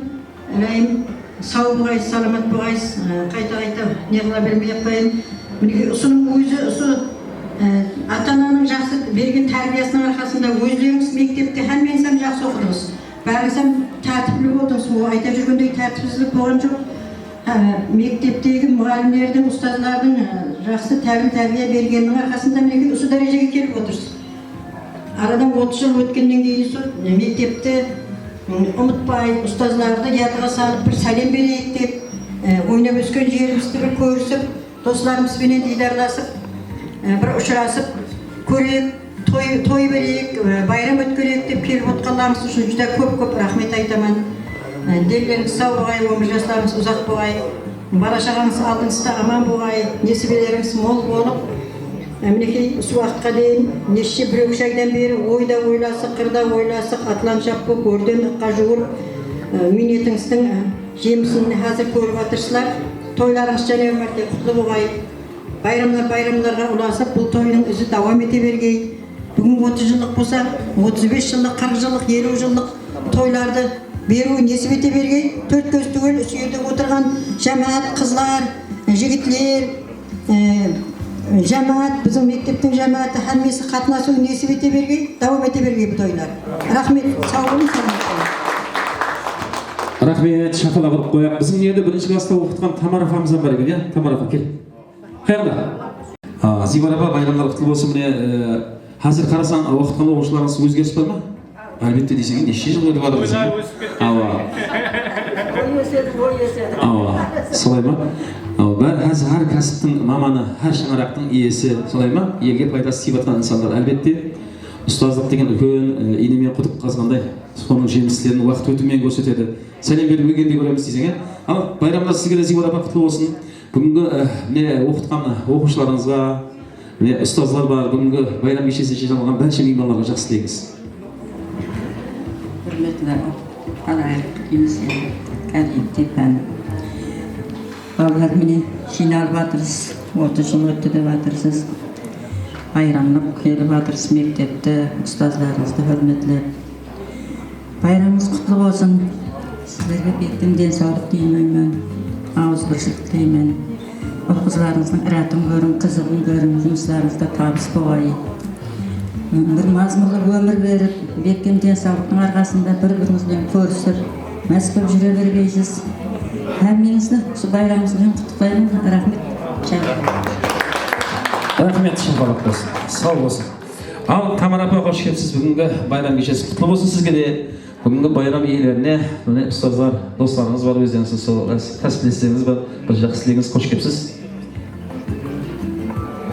Ассалаумағалейкум, ұстазлар, мына жиналған жігіт қызлар, міне бүгін 30 жыл байрамыңыз белгілеп жатыр екен, құтлы болсын. Осы 30 жылыңыз бәрі давам ете берсін, ойлаған армандарыңызға жетің. Шаңырағыңызда амандық, жақсы нелеріңізді, ұлларыңызды ұяға, қызларыңызды қияға қондырып, ендігі жағында да 40-50 жылқыларыңыз белгілей беріңіз, сондай денсаулық берсін. Рахмет, шапалақ болсын. Баракалла. Ал ендігін тілек нөбеті сол дәуірлерде мектептерге 4-ші Ленин атында 4-ші мектепті басқарған біздің Қайфанов Қабылбек ағамыз келіп отыр. Қабылбек ағам құтты болсын бүгін байрам кешесі. Сол, айнұлы тайынмамайға тайынға жаңа келіп тайынлады. Бүгін байрамда құтты болсын сізге де. Мен 30 жылдық өміріне басылады. 30 жылдығы аз уақыт емес. Бір әулеттің өмірі екен есебі бойынша. Неше әулет болды да біздің 30 жылдан есеп айтты әдебиеттер. 90 жыл болса 3 әулет болады. Сол айтқанда ендігі 30 жылыңыздан белгілеп өтейін. Бүгініңіз яшы өтсін. Әмеңізге рахмет. Қызмет етіп жатқан жігіттерге де әмеңіз сау болсын, аман болсын. Рахмет, шапалақ болсын. Сол кездері Бақырауов директор болған шығар. Стройге ол белгілі ғой деп қарағандан қорқасың. Я қазіргі балдар қорқпайды келіп тұрады. Баяғы заманда ол мұғалім мектепте қалып қойса базарды көрсе қашып кетеді мұғалім кәдімгі. Иә. Сол кездері басқа, бұл кездері басқа екен. Ал енді ақиқатында да қазіргі уақытта мектептерге 4-ші мектеп басқарып жатқан мен қазіргі уақытта директор Өтеуат Байрам. Бүгін байрамдар құтты болсын. Имамларға, ұстаздарыңызға бір жақсы тілектестік қоямыз. Ассалаумағалейкум, құрметті мектебіміз келушілеріне, көрмеген ұстаздардың қанша жақсы тілек айтып жатты. Менің соған қосылман. Бүгінгі байрамдарыңыз өздеріңізге оң болсын. Құдайым сол 35 жылдық 40 жылдық келіп жатқандарды байрамдан есімін мектепте де айтып едік. Ұстаздарға беккен денсаулық демей. Рахмет, шапалақ қоямыз. Енді сізге бір сұраумен сонымен отырамыз. Адамның жүрегі қай уақытта демалады дейді? Ешкісі мен ұстаз боласың. Адамның жүрегі қай уақытта демалады? Дұрыс емес. Ұйықтаған уақытта тамам болды онда тұрмаса. Есілеген уақытта. Ұстаз көрген уақытта ше. Есілеген уақытта. Енді мынандай. Мен айтайын болды ма? Міне жақсы адамдарды көріп, жақсылап сөйлесіп, күлген адамдар жүрек демалып жасады екен. Соның үшін бүгінгі байрамымызды ашық деп жариялап бір шапалақ қойып қояйық. Жақсы адамдармен жақсы сөз сөйлеп, көп адаммен көрмеген жақсы күліп демаламыз, бола ма? Мархамат отырып алсатаймыз. Баракалла. Байрамда құтты болсын. Орнында отырып.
Hürmetli sohbetgen ustazlarımızdan isteyip. Şunlarla hürmetli ustazlarımız, aslarınız dämli bolsun. Vakitli bir kere ötküzbek dep aytadı o. Şol aytkanday bugünkü bayram geçişini çıragan bayram iýelerini, kelgen barcha mehmonlarga, şahsiyetlerine ustazlarımızdan isteyip. Hoş geldiniz. Bugün bayramlar kutlu olsun. Birak mına 30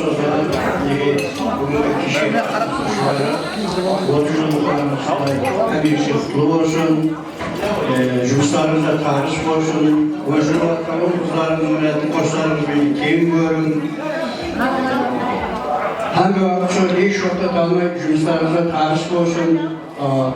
Uzak ömür dileyim sizlerge. Oylaman armanlarınızın büyük şunlarına verin. Hem vakit koşulukta 30 yıllık, 40 yıllık, 50 yıllıklarınızın 4 göz tügül ötkerebilgeyim sizlerge. Sizlerge hem vakit жұмыстарыңызда табыстар kep alamam. Bir adam tilek aytып atkanda şapal alып koyat. Tamam da. Al yenilerde jene bugünkü bayram geçişine gelgen tileklesi okuyan ustazlarımız var. Hoş geldiniz. Ustaz afalarımızdan tilek isteyeriz. Hazır bu vakta hürmetli divan ustaşağız ya. Aytadı o, inende ak şavlığı, yenebekkem sağlığı, köyüyorsun usafamızın eteginde akılымен şavlığı deyimiz. Bugün bayramlar kutlu olsun afaca. Жақсы тілектерді естеміз.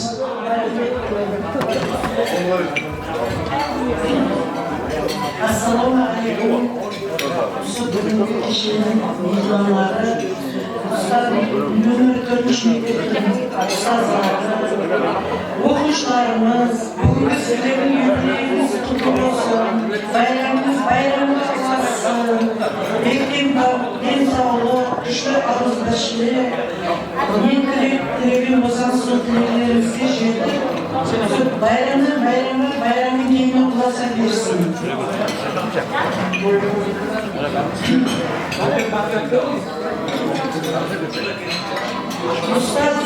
Ustazım ne? Oyna müziğin yerinde mektepte güzelinizi sürmekte. Sunay bugün kişinin çökümlesine. Güzelliğinize aşık kutlalı. Nasıl hürküyen atlayınızı? Bayramımız bayram bağlasın. Kutlu olsun. Rahmet, şapalak olsun. Және de ustazlarımızdan tilek çalmasa da ustazlarımızdan және tilek isteriz. Hoş geldiniz. Bugün bayramlar kutlu olsun. Niyetimiz ustazlarım, okuşlarım, yolculuk, yüreğiniz kutlu olsun. Şunday yüreğiniz kutlu olsun. Densallarınız bekim olsun. İnsanlarınızsa tatsızlar, semenizse bakım olsun. Anamızın dünyaya aytkan özgür ustazlarımızın kötüye kabul olsun. Namaz ustalar basalarımız. Restoranın vakti çekildiğinde keşke basalar, soğuk şakalarımız. Sağ ol, seni hürmete assalamu alaikum. Ne dedim? Al, ne kınlayan, bir ayetip serince, abi serince sektirdi. Dostlarım da doğumlu, seni hürmete vaktim olsun. Çok iyi doğumlu bu. Herkese yüreğinizi dinlerdi isim edilmiştir. Herkese bildiğini sağlık, жұмыстарыңызда жаңалықтарыңызға амандық берсін. Rahmet, ustaz tırmat kılıyor, doğru tırmattan. Barakala. Al endi және de tilekleriniz olsun, ustazlarımızı bir kaytara tileklerin beri Allah'tan kaydır kabul olsun. Şunday bayram, kuvançta bayramdan bayramға men жеткіре берсін. Енді күйеуді пайғамбар сыйлаған дейді, ya. Kuyuğuna da bakma. Klasınızda töz hale koydunuz mu? Getirin bunu. Bugünkü bayramlar size de kutlu olsun. Енді ömürlük жолдасın bugün bayramı dep kelgen kүйеу балдарга шапалак алып коет. Кемеге калгандар, кол тимей кемеге калгандарга шапалак алып коет. Көкпелеп жүрүп камерада көп деген бизге шапалак алмады. Шапалак алдым дегенге пиян копап ömürlük жолдасыңызга канече күйеуі бар деп шапалак алып жүрмүн yani. Al bugünkü bayramlar kutlu olsun.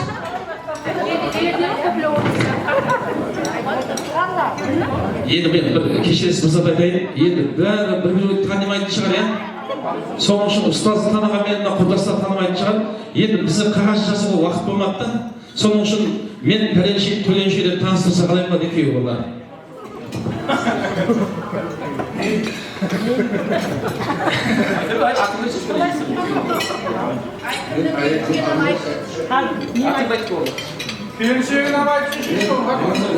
Sen Ömürbek aman kıldı, ordudan dur kaçta. İyi, var ya o. Oho. Anakonda gel olasın. Aman kıl şahsı gel.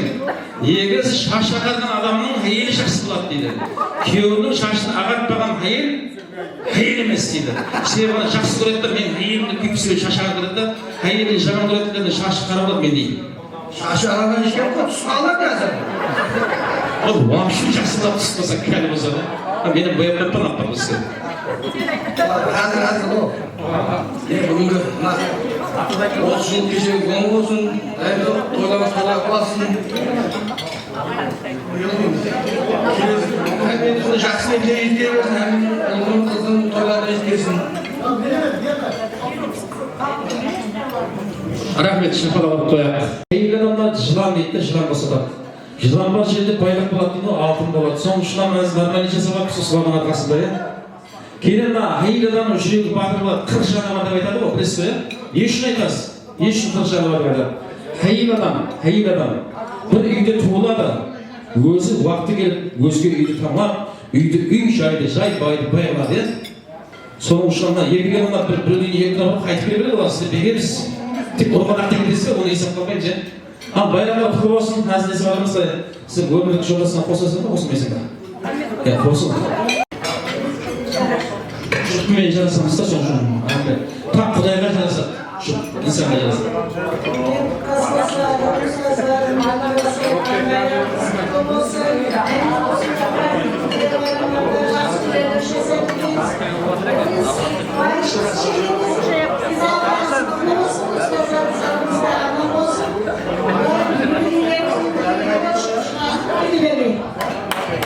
Рахмет, шапалап қояқ.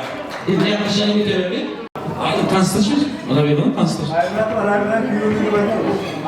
Мен Айрат Арабиядан күйеуімін, атым Құсынақ Шауып. Ал жұралап құрбы құлдастар, әмеңізге отшылық қайрын құсы бола берсін.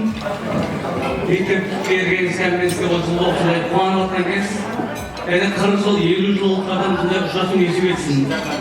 Әмеңіздің қанағаты самалып, Allah'ın sağlığı aman olsun, dünyasan жақсын дүние алып. Рахмет. Шапалап қояқ. Енді бәрін айта берсек бұғалтыр. Кәсібін айтайын ба? Бұғалтыр. Ұстазlarımız, құрметті класс оқушылары, класс жігіт қыздары, бүгінгі байрамымыз оң болсын. Не қылмаймыз? Әмеңізге шаңырағыңызға амалық, тыныштылық тілеймін, ең маңыздысы әмеңіз денсаулығыңыз мықты болсын. Байрамlarınız және бір мәрте оң болсын. Шапалаққа. Рахмет. Енді жаңа айтайын, сұғырталайды, машина дейтін шофырлар болса, телефонынан сұғырталай жөнеледі, ала бересі өзен шығады. Сау болсын. Міне айтып атыр ғой. Президентimiz айтып атыр. Енді сіздер әйелдері өмірлік жолдасы қабақ үймейсіз. Мән жігіттер бар, мән адамдар бар. Қолыңнан келсе, бәрін теңдей қылатын болсаң, 5 әйелге дейін үйленуге болады екен, иә? Солай емес пе? Ішімізде мән жігіттер бар ма? Сұрау білейік. Атыңыз бен? Мақсұт сізге сұрау. Тыңлап алайық.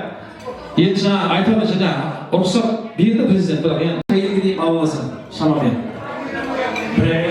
Бола ма? Дұрыс. Ермаша. Енді расын айтпай жақсы дейді. Енді шықшы шен жоқ береді. Болды, сенге жаңа. Ішіңізде бар жігіттер бар ма? Бір екеу, үшеуін аламан дейтін жігіттер бар ма? Жоқ па? Әзілді болсын, Атыңыз кім еді? Абай. Неше әйелге дейін аласың? Шамамен. Оқсат қой. Сол біреу болады ғой. Бір әммен соғасы. Бір адам соғады. Здоровый жігіттер бар ма аңызда? Енді сенен сұрайын мен. Сізден сұрау. Яқ дейді көрдің бе? Қойып тұр, тұрып тұр, қожа сөйіп алады. Ішіңізде бар ма? 3-4 әйелге limonat. İki çoğun. Boğanda değil mi de emperyat boğanda. Emperyat boğanda. Kıyı boğanda sırtıyor. İşine gibi limonat neyse salı bir atlarında. Mesela kim var mı? Ben şimdi görmem ben. Gözü bürüğünü zorlarını soracağım. Ben görmeyeyim. Vefadan şirketlerge şafada bakıp koyakanda. Vefadan şirketlerge. Vefadan bak. Korktum olayım. Ben neyim ona sola vereyim ya. Sola vereyim o. Ama aslanınız zararı olsun. Aldığınız bas koyun diye kolunuz boz koyun değil mi?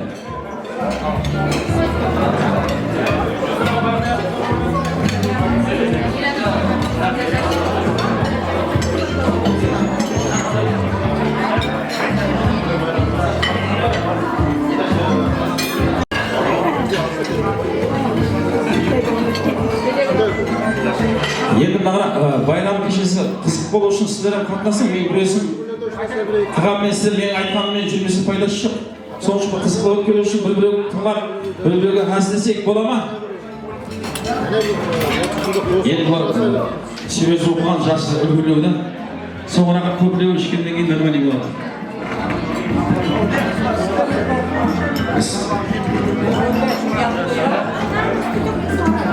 Ол жетті ғой.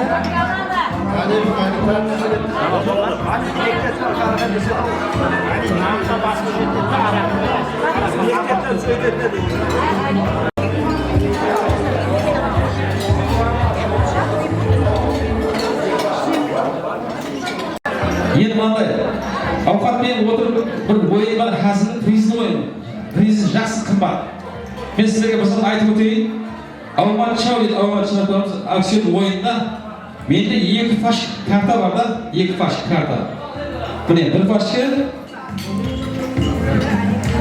картаны сатаман 5 мыңнан. Приз, қымбат приз. 3 приз болады. Мына WhatsApp-тан сатқаннан кейін бір любой жақсы ұстазды шақырамыз. Мынаның ішінен карта сайлайды. Ұстазымыз. Сол мына сіздердің мыналар ішіндегі карта шықса, сол ұтасыз. Сүті қоян. 5 мыңнан. Алай, қосып отырып, қазір осы. Қалеген арасында мен шауған жақпын, арасында сөйлейін, ә? Ұтқаналама шапада боламыз, қазір. 2 приз қоямыз бірінші. Бас ойынға. Пайдаспен есебен істей көресіз. Бар ма? Қосылып отырайық. Бар ма? Не бұл сіздер қуасыздың қасиетті қосылып не болмайды.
Endi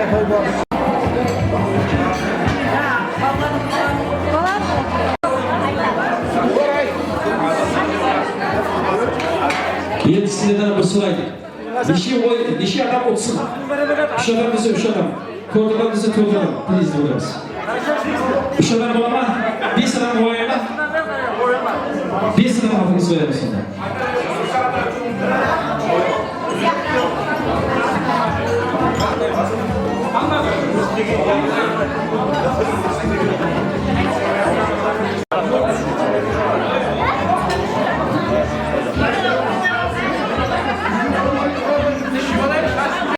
Kanallardan sonra 30 akşamayı.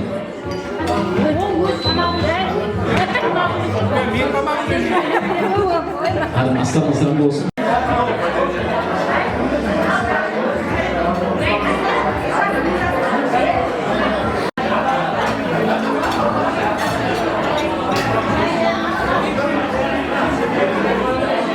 Kartalını şahsılar anlasının işinize anlasının olmasa bir ustazga hasnalarını kartaldıran sonra 30 tutmadı. Tök 30 var. Kim anlasınlar? Anlasınlar. Şabız. 36 sınav oldu. 36 sınav. 36 yanında satıldı.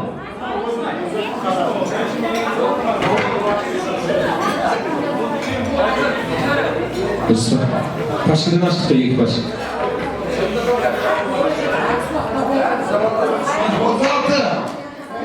Dikkat etmez.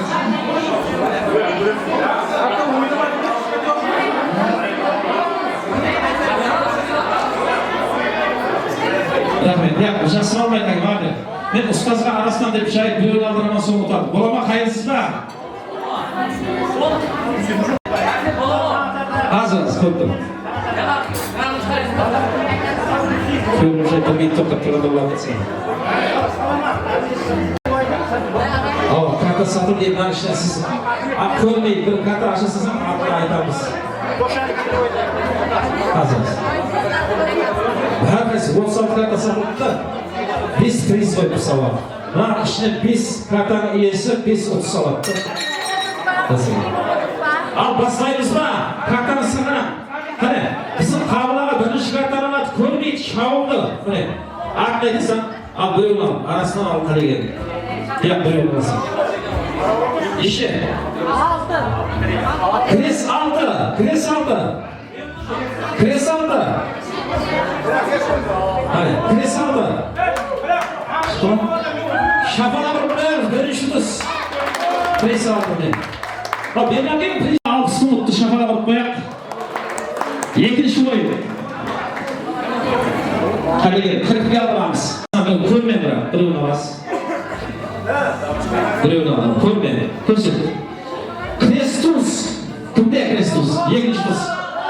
Kristus. Oğlum, dur. Kristus'una ben mende. Ya bana aydım, bana. Kristus'u ver bana. Kristus'u ver. Yekinci ne? Kristus. Yekinci tutsa 10, 20, 30, 40, 50. Şapalar okuyoruz. İsmail'a 50 unuttu. Kaka. Üstü yesikti. O sürekli. İsmail'a 50 muzu başladı. Bon olsun. Yeni kayıtsız kim geldi? Afalarımızı aldırarak da çıkastıra ortadan afalarımızla bunlar. Kalesi şovşuyor. Şovmayısın. Şovmanızın şov. Şaksa şov. Anlasın. Siyirmem yapmadım. Hadi. Afalarımız hani. Böyle onu alıp ayıtışın. Arasına bak kalesinin arasına. Kalesinin üstünden alıp. Koşun. Tüye 8. Tüye 8. Bayram. Şafak alıp bayram. Hadi. Tüye 8.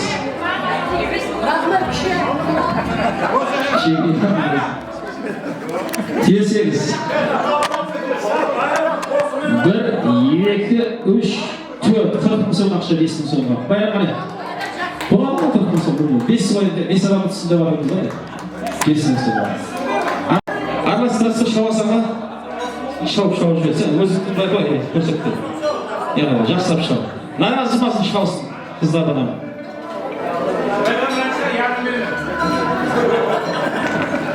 Ya annetten alan ben şov ben. Ağam babasın. Buyurun al. Arasından buyurun al. Hadi gel. Timur. Keyin bo'l. Keyin bo'l. Qo'y ishini olma, ko'rmishak, keyin bo'l. Yeklardan demaysan. Keyin bo'l, bunday. Keyin bo'l, bunday. Qani, ko'rsatish, sen o'zingni demaysan, ishini hamma qatorga olasiz, qarab tuyuyorsan. Uchinchi shamara bo'lib qo'y, qara. To'rtinchi tusma. To'rtinchi 31, 2, 3, 30 minutdan. Endi 5-chi tusni ko'ramiz endi. Qara shuncha shavush berin.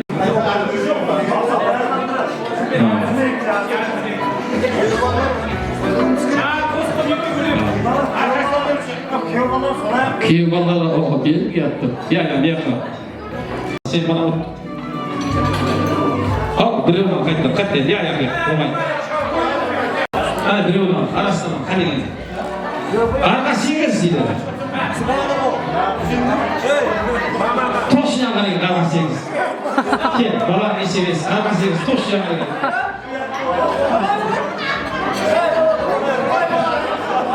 Al bu esimiz singles havalar o'q bilamiz. Mana, shabala bo'lib qo'y. Mana chiqatay bolam esimiz. Rahmat. Şilat bersek şilat berin olmasa tura versin.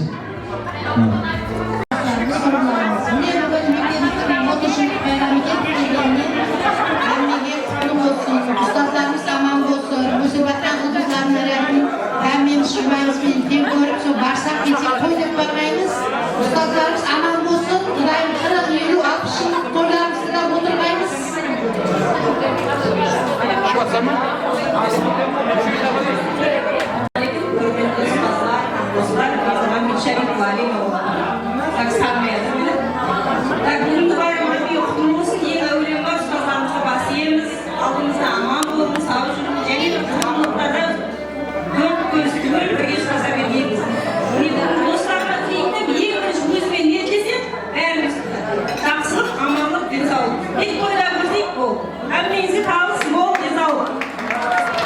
Rahmet, sağ olasın. Ayda baba. Ağızdaşlık barcıda hem izah vardır. Sonra aytqanday olsun, dilekler olsun. Aslarınızdan olsun, sodan keyin kunimen ayağımız ağrıp ketdi, o'ynayap deb o'tgan yoshlarimiz va ustozlarimiz.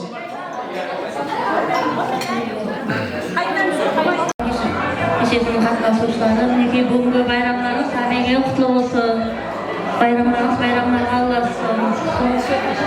Har doim barcha shunday yaxshiliklarga qo'ylarimiz xabar berganmiz. Bizni davomli bo'lsin, umidimizlar bo'lsa, yurishda bo'laversin. Hammangizga dil sog'lik tilayman. Sog' bo'ling. Ustozlarga ko'p rahmat, shunday o'quvchilarni tarbiyalab o'stirganmiz. Rahmat ko'p.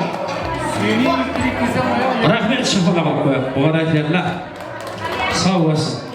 Al bugün bayramlar kutlu olsun deyip. Bugünkü bayramına ilk soda tilek isteyip, sodan keyin oyun soqqa veremiz.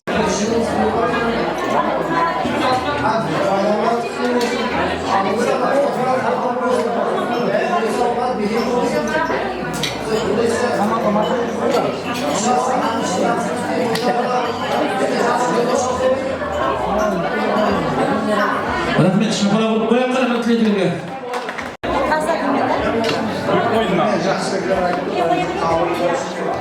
Ustazlarımız ağımıza aman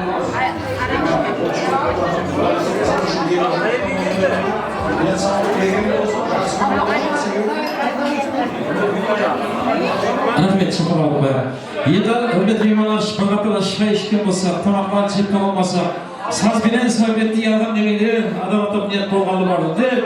Bugünkü şilalar başı limanlar bu ortamızda, boyunca, gideriz. Bakmak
Охрана